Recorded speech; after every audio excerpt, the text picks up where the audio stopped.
Hey, what's going on, everybody? Josh Cathcart here with Hitting Done Right.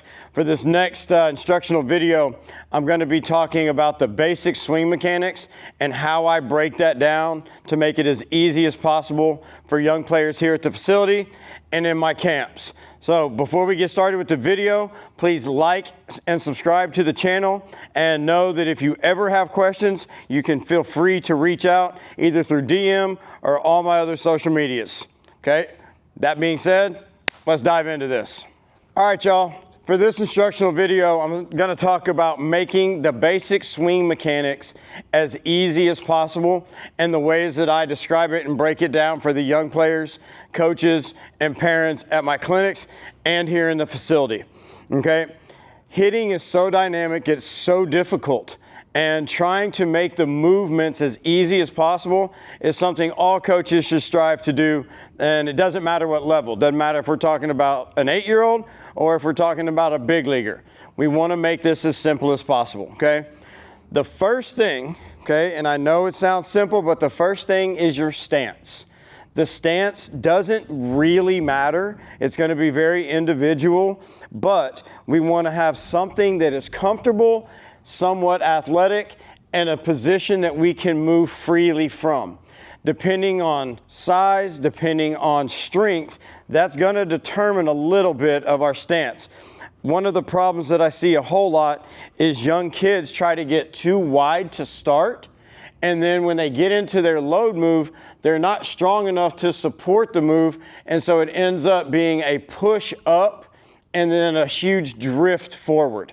Okay, if you're gonna start wide like this, we want to already be loaded into the hip, okay? If you wanna start more narrow, that's where you could actually get into a bigger leg kick if that's what you wanna do, okay? So stance, somewhat athletic, gotta be comfortable, gotta be able to move, all right? Doesn't matter, doesn't have to be the same for everybody. The first move, and the most important, okay, in my opinion, is the initial load move into the back hip or loading into the rear leg, however you want to think about it. This move can be achieved most easily by thinking about taking your chest, and as we kind of bend at the waist and hinge, that chest is going to come down over the back knee, okay? So this move right here, if you're looking at it from the back, it would just simply be this move, that kind of the knob down to the catcher, okay? And we're working around that rear leg. If you get into this spot correctly, you should be able to just balance right here. If I can just hold this position, I am in the right spot for my load, okay? Now, not everybody's gonna have a leg kick, but as far as the load goes, this is the position that we wanna be able to get in, all right?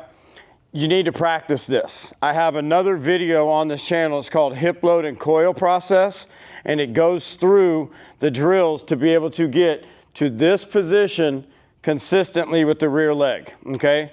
So that's the first part, okay? Make it as easy as possible.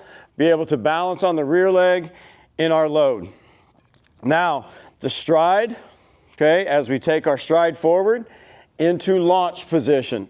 This is the second key. Being in a proper and balanced launch.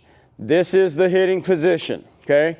Actually, if you Google launch position, you will find a couple pictures of some of the best hitters to ever walk the planet, and they are in this position right here.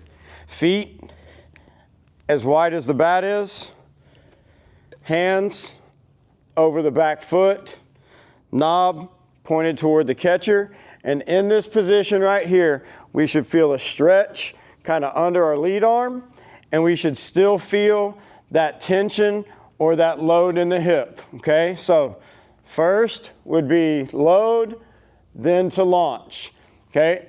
The next part of the swing is called connection, and it is when we activate the backside and connect the backside of our body right here, okay? It looks like head, hand, shoulder, hip, knee, all in a line, connected.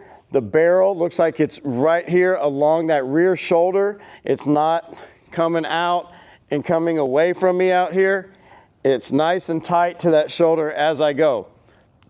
If you can get players to understand those three elements, okay, or those three phases, and do them properly and consistently, load, launch, and then connection, the swing is basically over at this point.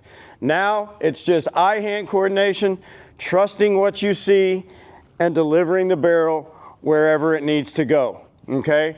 But make this as simple as you can on these players.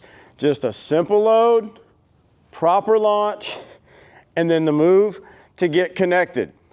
The connection move is the one that is probably the most difficult. Here are a couple of ways that I think about this and that I try to share with my players. Once I get to launch, you can think knob and back knee working together as the hips go. You'll notice how those look like they go together. You can also think rear elbow and back hip, like they are attached. As that back hip goes to fire, it's pulling that rear elbow down to it, which and then gets the barrel laying back, getting me my depth, and gets into connection. Again, proper load, launch, connection, the swing is basically over. Now we're just delivering the barrel. So I hope that information helps. That's the easy breakdown. Get players into those three spots consistently and on time, and become a better hitter. Y'all be good.